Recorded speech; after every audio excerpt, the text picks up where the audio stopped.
To make your ice cream, the first thing you're going to want to do is measure out 1 cup of milk. And it can be a non-dairy milk. I'm just using regular whole milk here. Half and half also works well too. Once you have a cup of milk measured out, you want to get a small sandwich bag. And you want to pour your milk into the sandwich bag and make sure that it's something that has one of the zipper tops, like a Ziploc bag. Um, and you might even want a second bag to double bag it so that you don't get salt all over your ice cream. Then what you're going to do is you're going to add some sugar. You can use honey or maple syrup. I'm just using regular sugar. So I am adding 2 tablespoons of regular sugar to the milk.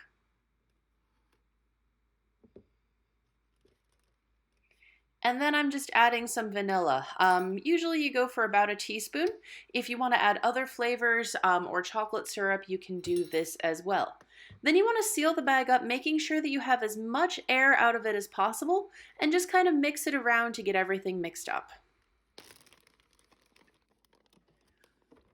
So now what you want to do is you want to fill your bag with ice halfway, and you notice that I accidentally started filling it with water. Don't do that.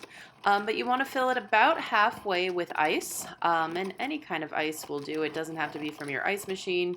You can use bagged ice, you can use crushed ice, whatever you have that works.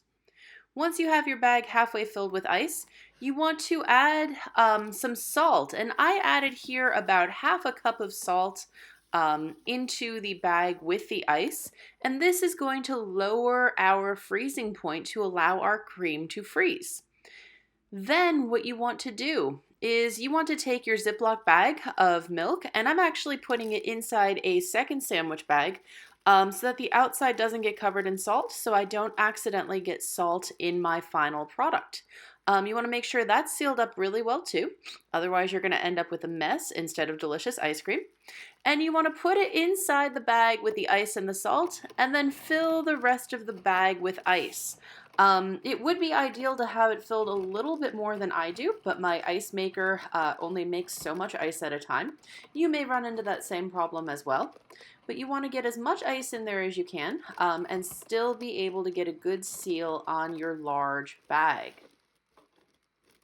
So once you have it, you want to get the air out of it and give it a seal.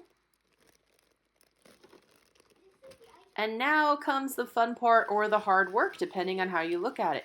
You want to start shaking it. Now you don't want to shake it with your bare hands because it is very cold. You want to use oven mitts or a towel. And I'm not going to bore you with 10 to 15 minutes of us shaking it, so you can pause the video and shake on your own. Then, once 10 to 15 minutes has passed, it's time to have your ice cream. So you want to take it out and make sure that it's firm. If it's not, it needs more shaking. So take it out of the second bag, open it up, and give it a stir to get all of the ice crystals kind of mixed in. And then you can transfer it into a bowl and add whatever toppings you want and enjoy your tasty frozen treat.